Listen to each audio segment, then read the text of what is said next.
The z-scores that we learned about in the preceding video apply to individual values only. T-tests, on the other hand, enable us to compare a sample of multiple values to another distribution or to a reference mean. So we'll start off with students' single sample t-test that lets us compare a sample of values to some reference mean. It's named after someone named William Seeley Gosset. Now, it doesn't have a student in his name, does it? I'll get to that in a second. So Gosset was an Oxford-trained scientist and mathematician who became a stout yield statistician for the brewer Guinness in Dublin. From 1899 to his fatal heart attack in 1937. So he was there for a long time, and he unfortunately died of his heart attack right after he was promoted to head brewer. So alongside sabbaticals in Karl Pearson's biometric laboratory at University College London, remember Karl Pearson is one of the big figures in frequentist statistics, Gosset published under the pseudonym Student. And that includes publishing on the t-test that we're going to learn about now, which he started publishing on in 1908. And the reason why he published under the pseudonym Student is because it was against the policy of Guinness to have any employees publish. All right, so we're now in this section of our Subject 6 Statistics notebook on comparing means with t-tests, specifically student single sample t-test. And so let's start off by talking about this formula for calculating a z-score that we already went over. So we had some sample value, we subtract the mean from that sample value, divide by the standard deviation, that gives us our z-score. Well, the single sample t-test we're covering now is a variation on this theme. So you can see even at a glance that they look pretty similar. And it's defined by having a mean of a sample as opposed to a single value. And then we subtract from that what we call the reference mean, also known as the population mean or the null hypothesis mean.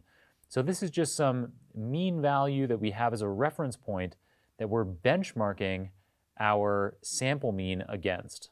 As we get into some examples with numbers, this will start to make more sense. But you can see how that's similar to the idea of a mean of a distribution. And then we divide by the sample standard error. So remember standard error from here. So we calculate the standard error of our sample and divide by that, we get our t-score. All right, so let's say that you're the head brewer at Guinness. Your baseline brewing process yields 50 liters of delicious stout. Using a new genetically modified yeast, you obtain some new yields, some new values from 4 separate experiments. So you get yields of 48, 50, 54, and 60 liters with your new GMO yeast. So we can obtain the t-statistic for this sample as follows by following our formula here. So we're going to need x bar. So let's do that first. So we calculate the mean of our sample of x values. So the mean of these 4 values comes out to 53. And then next, we can calculate the standard error of that sample. We'll call that Sx.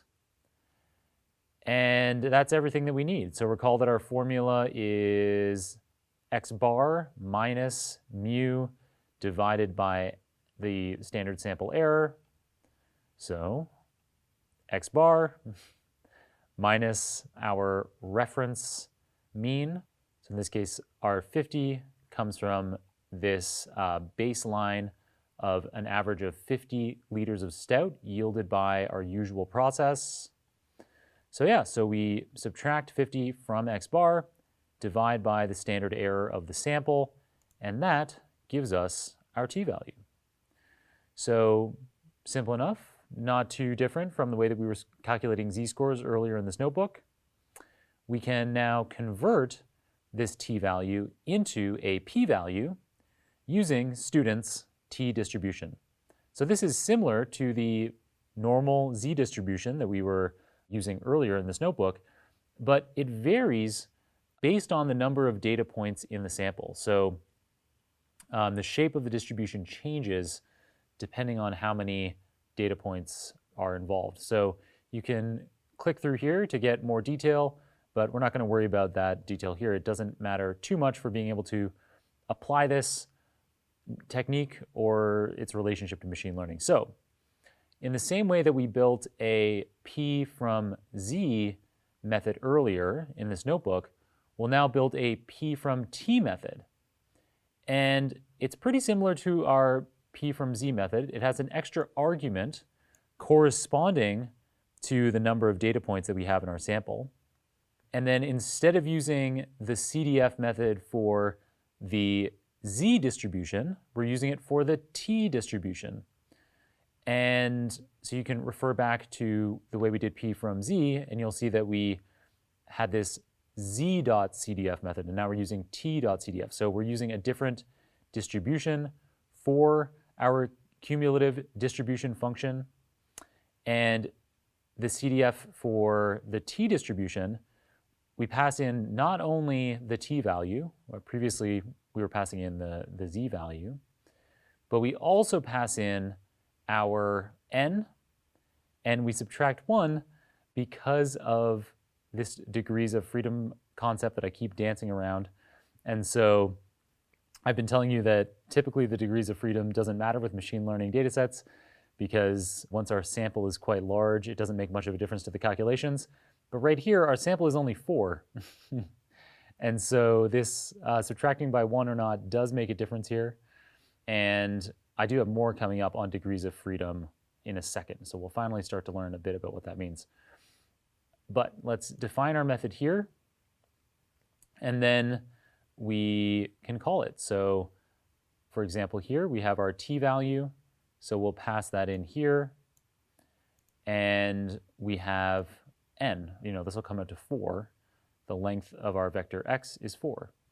So that allows us to calculate a p-value from our t-value, and it comes out to 0.34.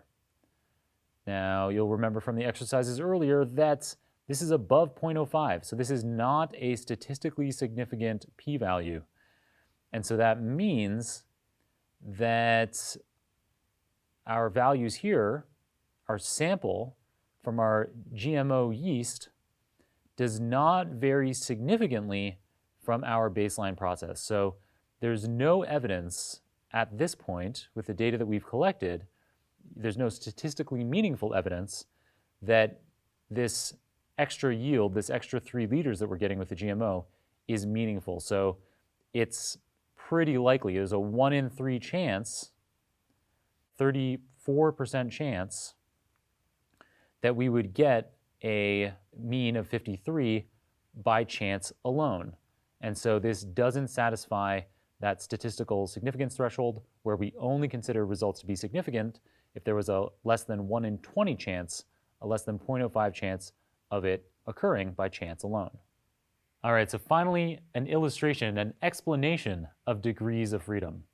So if we know the mean of the array X, 3 of its 4 values can vary freely. It has 3 degrees of freedom. So let me explain that in a bit more detail. If we know 3 of the values in the array, and we know its mean, then that 4th value has no freedom. It must be a specific value in order for the average to come out to the value that we know it is. So it's because of this, the lack of freedom on that 4th and final value of the 4 in the array, that the most common situation with statistical tests is that we have n minus 1 degrees of freedom. So if we have an array with 4 elements in it, then we have 3 degrees of freedom. Okay, so we've worked through all of the steps to calculating t-values and getting p-values from t-values using all the equations in this notebook. But for everyday usage, you're probably not going to want to hand code all of those elements. So instead, you can rely on the SciPy one sample t-test method.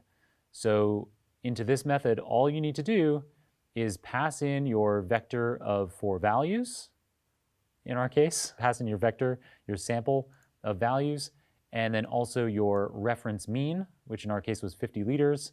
And in a single step, you can calculate the same p-value and t-statistic as we got when we calculated this in more steps ourselves. All right, so that's a single sample t-test.